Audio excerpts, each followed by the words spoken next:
C'est dans Spirou en fait. Il y avait 2 planches qui étaient ouvertes dans le journal pour les jeunes talents. Les jeunes talents en devenir. L'éditeur cherchait justement à embaucher de jeunes auteurs, et c'est comme ça que j'ai eu ma chance à la 3e tentative, hein, parce que la première, on m'a dit que le dessin n'était pas très bon, que les phylactères étaient corrects et que le lettrage était bon aussi. Mais à l'époque, c'est pas moi qui faisais le lettrage, j'étais un condisciple de Saint-Luc, donc vous voyez ce qui pouvait me rester. Donc ça m'a un peu découragé, mais une semaine après, je m'y suis remis, j'ai refait une nouvelle tentative. C'était l'époque de Pilote, de Gottlieb, tous des gens comme ça. C'est pas de l'humoristique à la Boule et Bill, c'est pas du réalisme, c'est un peu dans cet univers-là. Et dans le style alexian, voilà. Il s'appelait Alexis, mais il n'a pas fait une longue carrière parce que le malheureux est décédé assez jeune, mais il avait un talent fou, et c'était traité dans un style semi-réaliste. C'est vraiment ce style-là que j'ai pratiqué au début. Et puis petit à petit, je suis venu au style réaliste.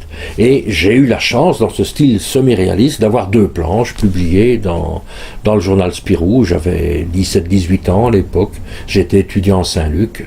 Je me dis, chouette, ça y est, c'est arrivé. Je deviens auteur de bande dessinée. Bon, ça n'a pas duré longtemps. C'était seulement 2 pages.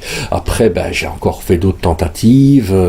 J'ai refusé, des fois accepté. J'ai fait des petits boulots publicitaires. J'ai même dessiné des notices de montage, d'échafaudage, d'échelle pour gagner quelques sous. Bon, c'est pas du tout dans mon style, mais bon, on apprend un petit peu comme ça. Et je suis passé l'étape suivante après les découvertes du Puy. Il y avait des cahiers noirs et blancs de 16 planches, un peu plus étroites, qui étaient incorporés dans le journal de Spirou. Et là, j'ai eu la chance de pouvoir passer 3 histoires avec un scénariste qui s'appelait Jean-Marie Brouillère. Et j'ai publié les histoires de Ronnie Jackson, donc qui ont été republiées par la suite par un petit éditeur, mais ça m'a appris un peu à travailler, mes planches et de les voir publiées. C'est ça qui est important, parce qu'on ne se rend pas compte ce que ça donne réellement une fois que c'est réduit. Bon, il faut se resituer à l'époque, les bonnes photocopieuses, ça n'existait pas. J'allais faire mes photocopies, les noirs n'étaient pas bien noirs, et je les retravaillais sur la photocopie elle-même pour avoir un bon résultat, pour essayer de me rendre compte ce que donnait le dessin réduit, voir les proportions du lettrage, voir les proportions des phylactères, pour voir si ça correspond bien. Et cette étape plus réaliste, là, je travaillais dans le style JG, au pinceau, un dessin avec un trait assez épais quand même, assez soutenu, assez simple par rapport à ce que je fais aujourd'hui, et j'ai publié comme ça.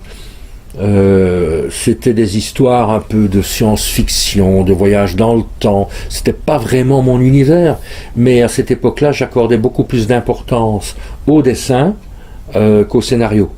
Le but, c'était de publier, de dessiner. Donc, on pouvait me donner différents sujets. C'était à moi de m'adapter, et j'étais tout content de pouvoir publier.